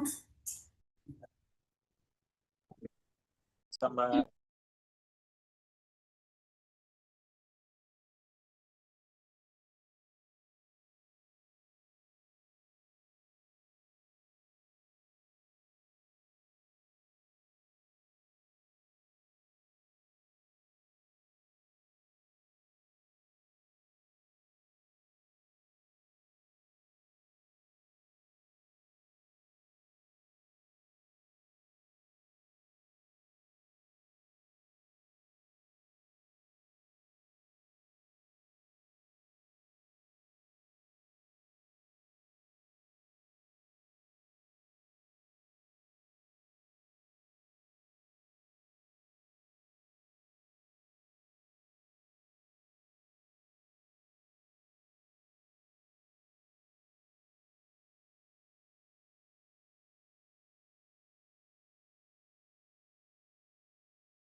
Kalau dari data itu kan teman-teman pasti downloadnya dari laporan SK kan? Ya. Nah, disebutkan bahwa semakin tinggi jabatannya itu semakin sedikit jumlah perempuannya. Apakah teman-teman menganalisa kenapa perempuan yang ada di perbankan itu sedikit susah untuk masuk ke jenjang yang lebih tinggi? Karena kan kalau dari data itu nggak ada itu. Ya. Kalau yang di bagian saya baca aja ya. Kalau di entry level jumlah pegawai laki-laki itu ada 5.066 atau setara 19,16%. Nah, jumlah pegawai perempuan itu 7.700-an, presentasi pegawainya itu 29. Nah, di mid level yang laki-laki 5.097, terus yang perempuan itu 8.000. Di bagian level pun yang menengah sampai rendah itu kebanyakan perempuan. Nah, tapi di bagian level yang tinggi itu sangat signifikan perbedaannya. Yang senior level itu laki-laki ada 116, yang perempuan 94, yang eksekutif itu 15 laki-laki dan perempuan hanya 2. Nah, apakah teman-teman menganalisa kenapa di perusahaan yang harusnya didominasi perempuan, maksudnya perempuan kan diidentikan dengan tekun, teliti, tapi justru di posisi yang tertinggi di sini malah perempuan itu seperti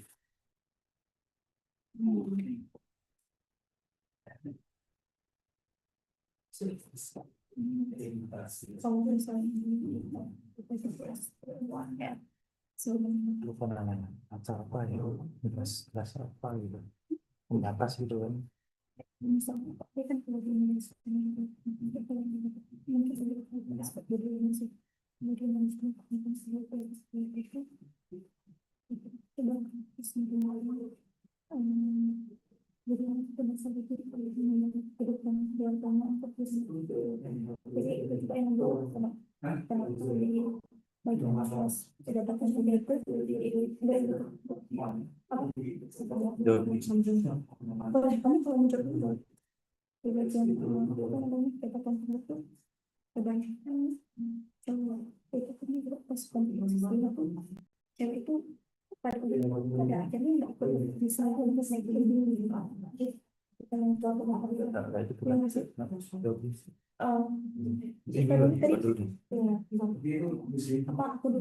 iya, bukan mengejar perempuan. Oh iya, berarti perempuan. Aku lupa namanya apa, teorinya tuh apa ya? Baik Mas, Oh iya, menanggapi. boleh. Kalau dari saya sendiri sih, menurut saya dari Mas tadi kan bilang nih, kalau si cewek kan jarang nih yang menempatkan posisi di atas nih. Mayoritas kan cowok. Kalau dari persepsi kami itu cewek itu lebih emosional. Berbeda dengan lelaki, kalau yang lelaki itu kan biasanya mereka itu lebih tegas dalam memimpin, terus mereka itu kayak gimana ya, enggak menentukan keputusan mereka itu sesuai mood gitu loh Mas. Beda kayak perempuan-perempuan tuh lebih ke moody gitu biasanya, itu menunjukkan bahwa hal tersebut berdampak Nama ke teorinya. kinerja gitu sih Mas. Baik, saya mau menambahkan pendapat saya kalau misalnya ini dalam konteks BCA ini di Indonesia. Jadi kalau di Indonesia ini kan kita tahu di mana ini masalahnya kalau menurut saya di BCA ini itu bukan masalah diskriminasi atau ketidaksetaraan gender, tapi lebih ke budaya di Indonesia itu sendiri yang mana perempuan, apalagi kalau sudah menikah, itu bakal memilih untuk menomorsatukan prioritasnya itu bakal ke keluarga dibanding ke karir. Bahkan banyak perempuan yang karirnya bagus meninggalkan karirnya untuk mengurus keluarga, itu nggak sedikit kasusnya. Jadi ketika memasuki jalur karir yang menuju posisi eksekutif ini, jabatan-jabatan tinggi ini, seringkali didominasi oleh cowok. Jadi angka-angka persaingannya tuh lebih banyak cowok. Jadi banyak pilihan juga di cowoknya ini, sedangkan ceweknya tuh pasti sedikit. Makanya sedikit juga yang terpilih di posisi jabatan yang tinggi menurut saya. Karena dari awal juga angkanya tuh untuk menuju karir ke sana tuh udah timpang. Mereka pasti bakal lebih memprioritaskan keluarga. Saya lihat banyak di Indonesia seperti itu. Itu pendapat saya. Tuh, lagi ke profesor keluarga.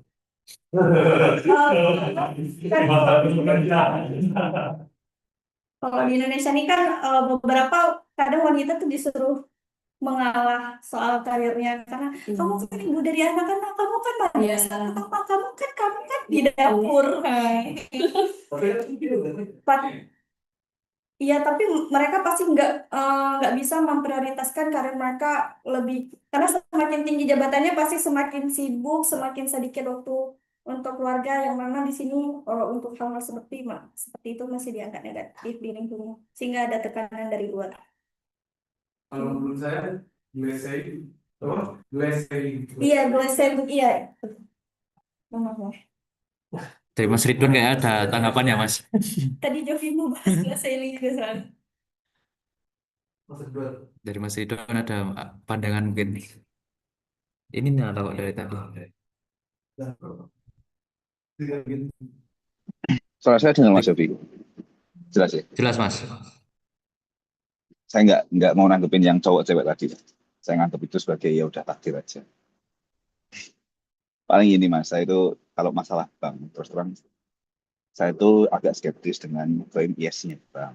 Ditambah tadi Pak Adinnya sampaikan gitu, bagaimana Mandiri mengklaim ESG, tapi ternyata kan pembiayaannya ternyata tidak sangat ESG, Pak. Apalagi perbankan itu kan dia ketika mengukur kreditnya dia itu kredit tentang ESG misalkan, kita nggak tahu di belakangnya setelah itu akan dipakai untuk apa duitnya. Bisa aja duitnya itu nanti dipakai untuk bisnis yang lain atau bisnis yang malah eksploitatif dan macam-macam. Meskipun kesehatan awalnya itu memang digunakan untuk pembiayaan, maksudnya stakeholder itu mewajibkan pembiayaan yang hijau misalkan ya, untuk kreditor yang hijau. Tapi kan kita sebagai orang yang butuh duit itu pasti, ya udah aku butuh duit pinjaman yang bunganya kecil, ada pinjaman hijau nih yang bunganya kecil, itu diambil aja gitu. Tapi ya persetan dengan nanti gitu. Yang penting ambil dulu, bisa aja kan gitu. Banyak kasus, misalkan bank itu BRI gitu. Kalau teman-teman pernah dengar kredit mikro anggota KUR ya, kredit usaha rakyat, bunganya 2%. Nah itu seringkali diambil oleh orang-orang yang sebetulnya tidak digunakan untuk KUR. Biasanya gitu. Saya itu malah cenderung berpikir gini, bank itu sebenarnya sangat rawan dengan greenwashing. Karena apa? Karena tidak bisa terukur delivery system itu seperti apa itu sangat sulit untuk diukur. Nah, menurut pandangan teman-teman seperti apa?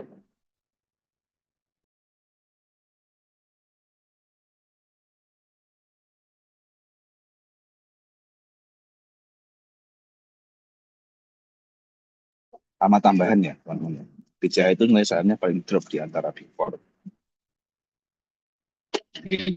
Kalau ngamatin bursa saham, BCA itu sekarang di 5 ribuan, baru jadi di 2 ribu. BRI ya, Mandiri itu ya sosok lah. Tapi yang paling turun, paling jauh dalamnya itu adalah BCA. Apakah itu ada, kan agak orang, tapi ternyata betapa nilai sahamnya turun lebih jauh daripada yang lain. Apakah ada korelasi atau tidak?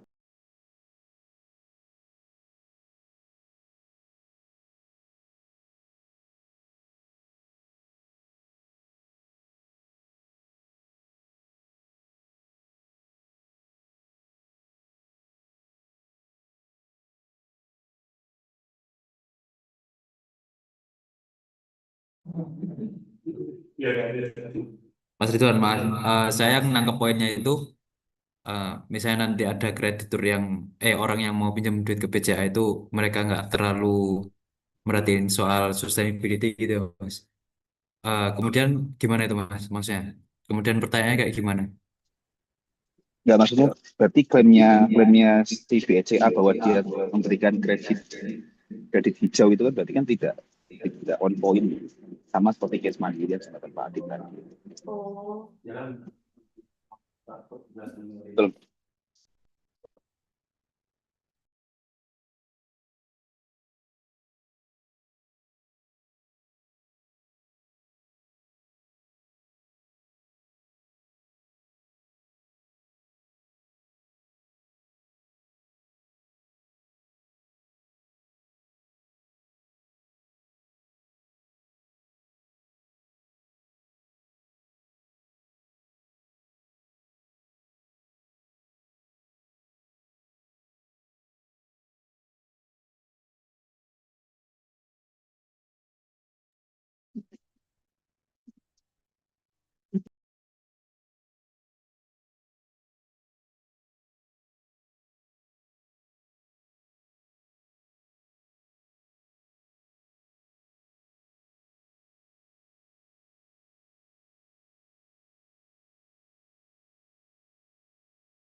Eh, Iya. Ya, saya ingin memberikan sedikit pendapat terkait pertanyaan dari Mas Ridwan tadi. Soal kreditur itu pasti BCA sendiri punya regulasi atau persyaratan tertentu sebelum memberikan peminjaman dana kepada perusahaan atau UMKM terkait. Itu pasti ada, mereka tuh pasti selain menilai finansialnya, kemampuan membayar di masa depan, pasti juga menilai kelayakan ESG-nya untuk sektor-sektor tertentu pastinya. Nggak mungkin langsung lolos aja semuanya untuk dijadikan kreditur. Kalau saya pikir kan mereka tuh juga udah menerapkan ESG ya. Pasti mereka punya persyaratan tertentu, perusahaan mana aja yang layak untuk dipinjamkan dana. Mungkin teman saya ingin menambahkan. Mungkin kalau yang dari saya tadi jelasin juga, mungkin terlebih untuk sesektor tertentu ya Mas Ridwan, terutama tadi itu ada kan sektor sawit, batu bara, kemudian perkayuan dan semen itu tadi, dari BCA itu kan juga mereka itu melakukan screening di awal siapa latar belakang yang akan melakukan pinjaman kepada mereka itu, jadi mereka udah uh, memiliki pertimbangan dari awal Mas, bagaimana memilih orang yang menjadi kreditur mereka, kurang lebih seperti itu.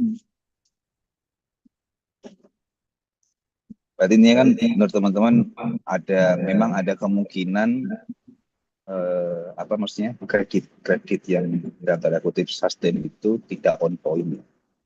Nah, menurut teman-teman bagaimana caranya supaya bisa on point dan klaimnya dari BCA bahwa pendanaan mereka itu benar-benar digunakan untuk sustainability itu benar-benar bisa sesuai gitu. Kira-kira menurut teman-teman juga harusnya seperti apa sih BCA? Kalau jadi kalau misalnya BCA ini sudah melakukan memberikan pinjaman gitu ya Mas. Kalau dari pandangan saya, dari BCA sendiri juga harus selalu memantau dari siapa yang meminjamnya ini ya Mas, memantau bagaimana pergerakan mereka ketika mereka sudah mendapatkan modal dari pinjaman tersebut dan mereka ini harus selalu memantau setiap pergerakan atau strategi yang dilakukan oleh krediturnya itu tadi, uangnya itu digunakan seperti apa aja itu kan juga sudah dipaparkan dari awal. Kemudian setelah beberapa tahun masa pinjamannya itu kan mereka juga mengevaluasi apakah ini mereka beneran dipakai misalnya untuk pengembangan pengembangan bisnisnya atau kegiatan positif yang lain. Kurang lebih gitu Mas. Ada tambahan? Monitoring berkala gitu ya, Mas.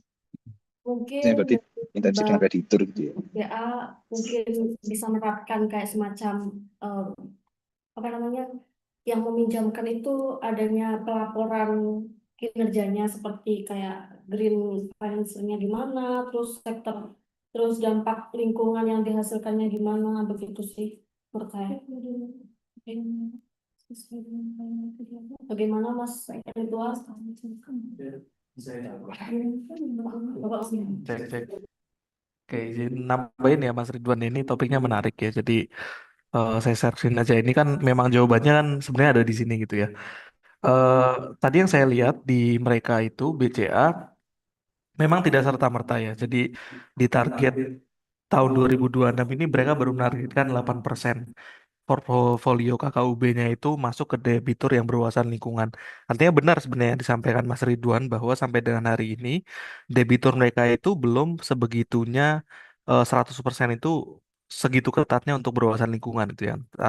Target di tahun 2026 memang baru 8% ditargetkan. Tapi di sistem mekanisme yang mereka punya, debitur itu sudah punya mereka sudah punya mekanisme untuk menilai debitur-debitur yang eh, berwawasan lingkungan tadi ya. Jadi ini kan resiko kredit itu salah satunya. Nah ini yang tadi saya bilang ya, mereka itu value based. Jadi ketika mereka itu punya resiko debitur yang diakses bukan cuma masalah cash flow-nya saja, tapi juga monitoring terhadap portfolio kredit dan kegiatan usaha debitur. Ketika ada eh, kredit macet, ini juga dikaitkan dengan biaya pelatihan topik-topik ESG dan sustainability. Saya nggak tahu ke depannya akan seberapa jauh mereka melangkah ya. Tapi tadi saya sampaikan kalau melihat ini sekilas, kayaknya emang ya mereka baru mulai gitu kan, baru mulai 8% ya. Dan tadi emang kritik ini kritik yang sangat umum yang saya rasa eh, BCA pun ketika ditanya ini mungkin akan jadi pertanyaan yang kalau dijawab salah gitu kan, kok cuma 8% gitu. Kalau nggak dijawab ya nyatanya masyarakat kan kayak tadi ya, maksudnya ketika Mbak Munir menjawab nanti akan ada checking setiap ada orang yang mau minjem. Saya nggak percaya gitu kan. Maksudnya lebih ke apa namanya siapa yang punya duit bisa bayar gitu. Itu sedikit tambahan ya. Kemudian tadi sedikit tambahan untuk pertanyaan Mas Galih ya. Jadi kan tadi pertanyaannya adalah soal perempuan di direksi ya. Tadi di sini ada hmm, kelihatan kan? Nggak kelihatan ya. Nih, yang tadi saya highlight. Jadi perempuan yang menduduki posisi direktur itu ada 16,7%. Dari mana kita menjawab apakah angka ini sudah bagus atau belum? Kita perlu melihat dari rata-rata di industrinya. Dan itu jawaban yang paling paling pakem gitu ya. Di industri, rata-rata di level manajemen itu persentase perempuan di global ya, itu 35,4%. Kemudian di Indonesia relatif lebih tinggi, tapi di dewan direksi 15 sampai 20 dan di Indonesia 19 sampai 20. Tadi BCA di level direksi, posisi direktur ya, direksinya itu di angka 16,7%. Jadi sebenarnya betul kata Mas Ridwan tadi ya, BCA ini kalau dari segi kesetaraan gender ya relatif lebih di bawah rata-rata gitu kan.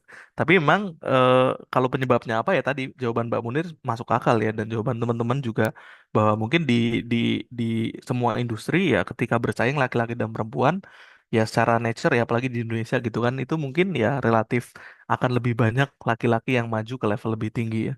Sama di semua industri mungkin ya di WI wakil dekannya cowok semua, dekannya cowok gitu kan. Kemarin juga cowok semua, direktorat juga cowok semua ya. Di semua industri ini pattern yang sangat umum apalagi kita di Indonesia. Oke, tadi Mas Alfian mau tanya ya. Sedikit tambahan silakan.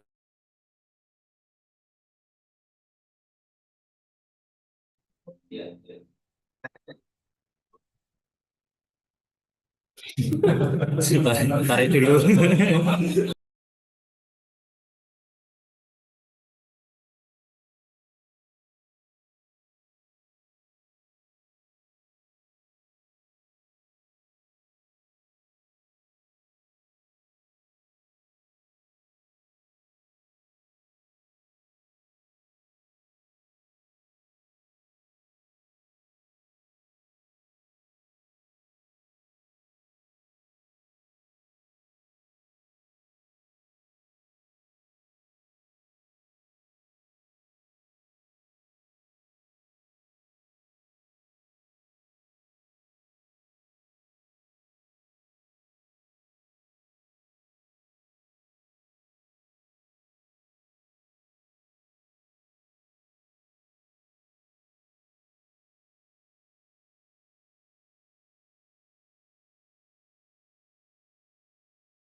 Terima kasih Mas Alfian.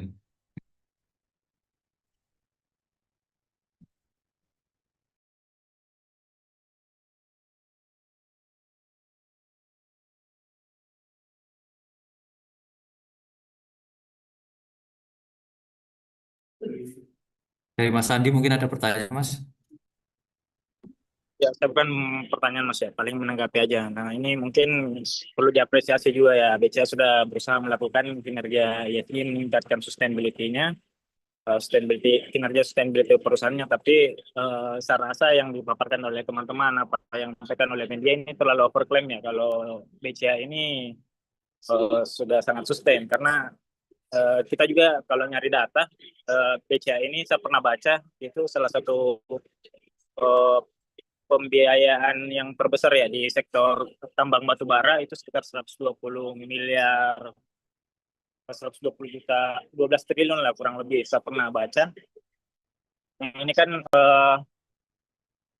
di satu sisi ada gap di sini ya, ada komitmen keberlanjutan, tapi yang dicanangkan malah praktik pembiayaan ini masih berlangsung juga ya untuk praktik-praktik seperti pertambangan, meskipun ada kredit sektoral, tapi kan juga apa due diligence jika bisa dijelaskan tadi oleh teman-teman, ditambahkan tentang apa saja atau kepatuhan yang dilakukan BCA, mungkin bisa menjawab atau menutupi keraguan tentang bahwa ini skema-skema green wasting ya yang dilakukan oleh BCA. Mungkin itu aja tanggapan dari saya.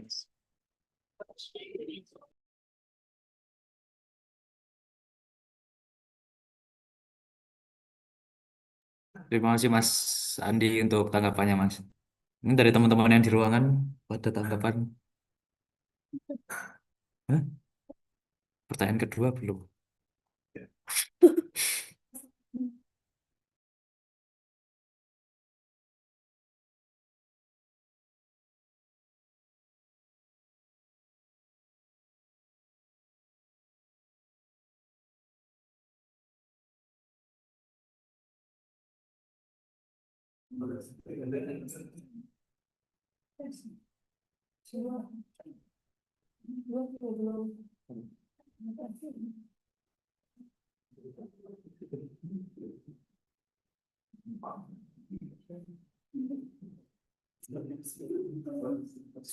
Speak up.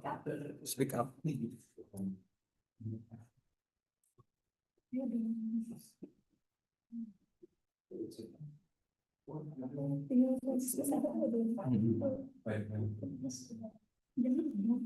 Belum.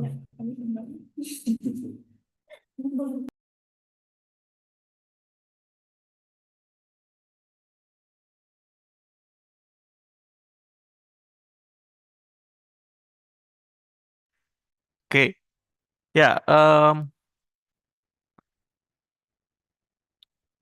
saya rasa nomor 2 tadi sudah sempat kita bahas ya, Bapak Ibu ya.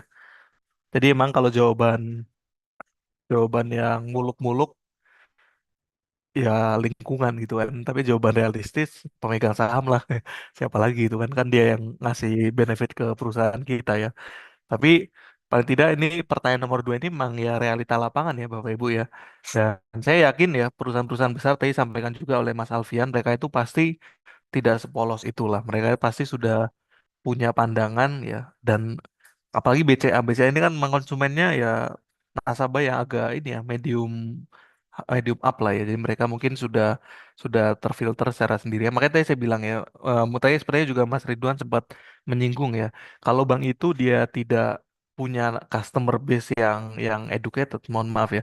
Itu mungkin ya agak susah ketika mereka bicara atau jualan sustainability. Tapi ketika mereka itu customer base-nya adalah orang-orang yang aware, orang BCA ini saya yakin apalagi nasabah prioritasnya sering keluar negeri, sering jalan-jalan gitu kan, nggak kurang piknik lah istilahnya ya. Jadi mereka akan mudah untuk menerima pendekatan sustainability ini ya. Oke, saya rasa bisa kita cukupkan ya karena waktunya sudah jam segini. Tapi sedikit mungkin untuk nambah wawasan yang tadi disampaikan oleh presenter juga. Jadi kan papernya ini ya nanti sekali lagi ini di Harvard Business Review ya Bapak Ibu ya. Papernya Eccles dan Serafeim tahun 2013. Ini yang memang bahas apa namanya faktor keuangan dan inovasi di sustainable strategi. Dan tadi memang poin pentingnya dari paper ini adalah perusahaan yang memang mereka itu pro sustainability secara kinerja keuangan lebih bagus ya. Tapi membuktikan apakah itu hubungan kausalitas itu yang susah. Paling tidak kita bisa melihat hubungannya korelasional ya.